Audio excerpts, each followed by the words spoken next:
Hello guys, it's Maria the Lean Foodie, and today I'm going to share with you one of my top 5 favorite breakfast protein pancakes that you can cook with or without protein powder, and it will be still packed with protein. Let's go! When I serve these pancakes to my friends, they say that they have never had such moist and mouth-melting protein pancakes before. In this video, I will share all my secrets with you, and let's start by separating egg white and yolk in 2 different bowls. And to the bowl with the egg yolk, add erythritol-based sweetener. If you're going to eat your pancakes with some sweet toppings like caramel syrup, maybe some jam or chocolate, this amount of sweetener, erythritol-based sweetener inside your pancakes will be just enough. That will be a little bit sweet, but with the toppings it will be quite sweet. All my toppings will be a little bit sour. To balance this sourness, I will add 1 drop of intense sweeteners. Also, I'm going to add just 1 drop of vanilla flavoring because I love the taste of vanilla beside my berries and Greek yogurt. It always tastes great. Now let's add some cottage cheese. I know that the texture of cottage cheese may vary in different countries. The one that I have here is much more creamier.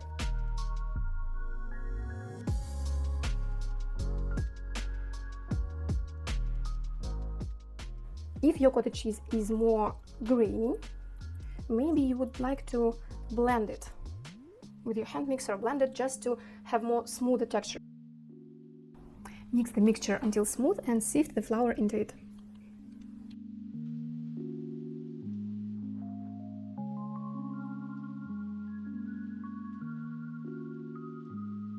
And now once again mix everything together.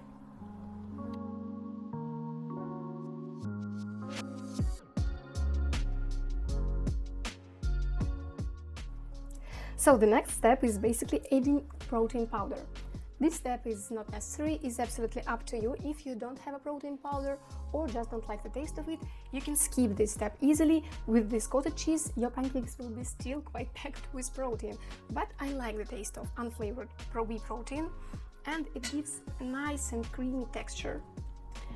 My protein is always unflavored. I will leave the link to my protein in the description.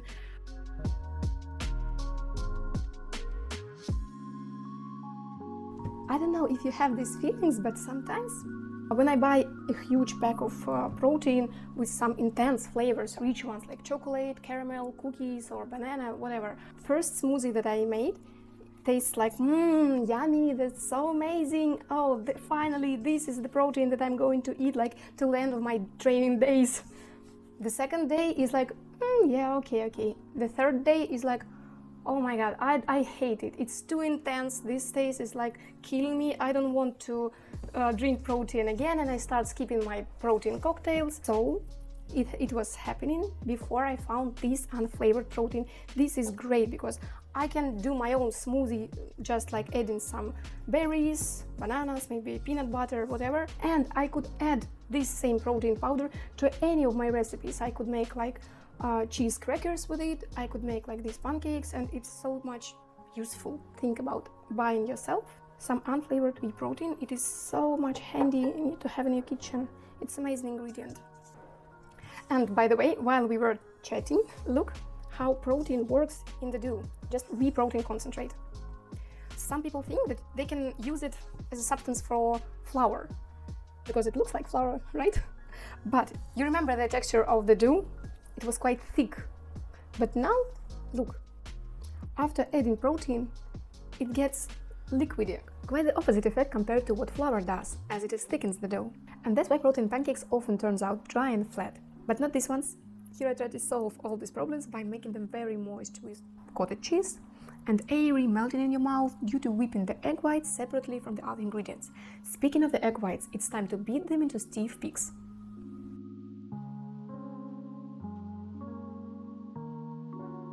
While our frying pan will be preheating, I will mix my egg whites with the yolk mixture.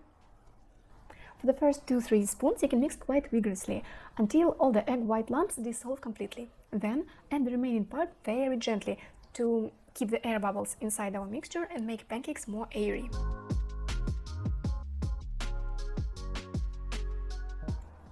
For me, the best technique using a spatula is if we're trying to write a reverse letter G.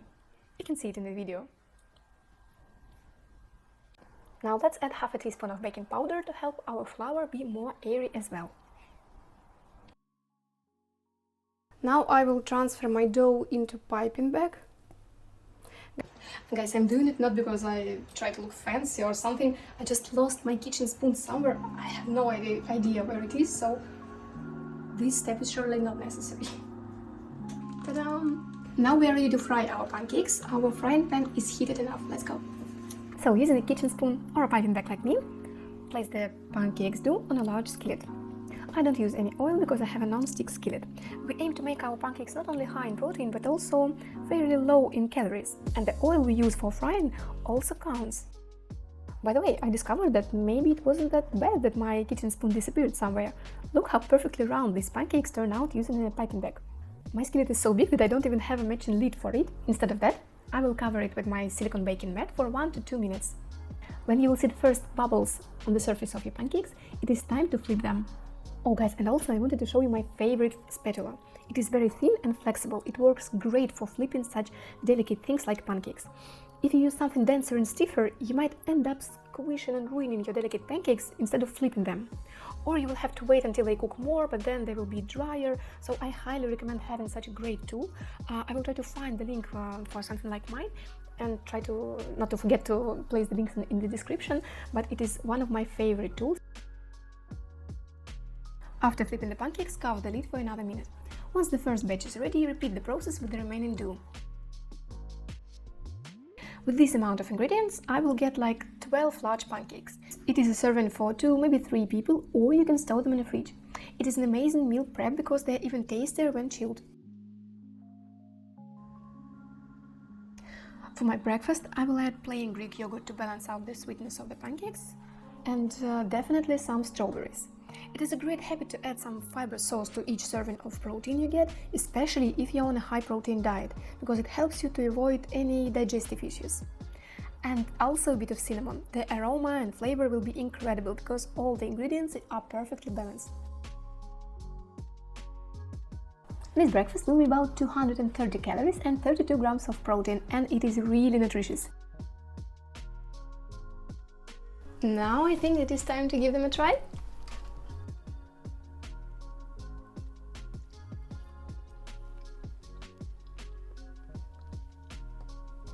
Guys, I hope you will love them as much as I do, and give me a like and subscribe to see more macro-friendly recipes. See you!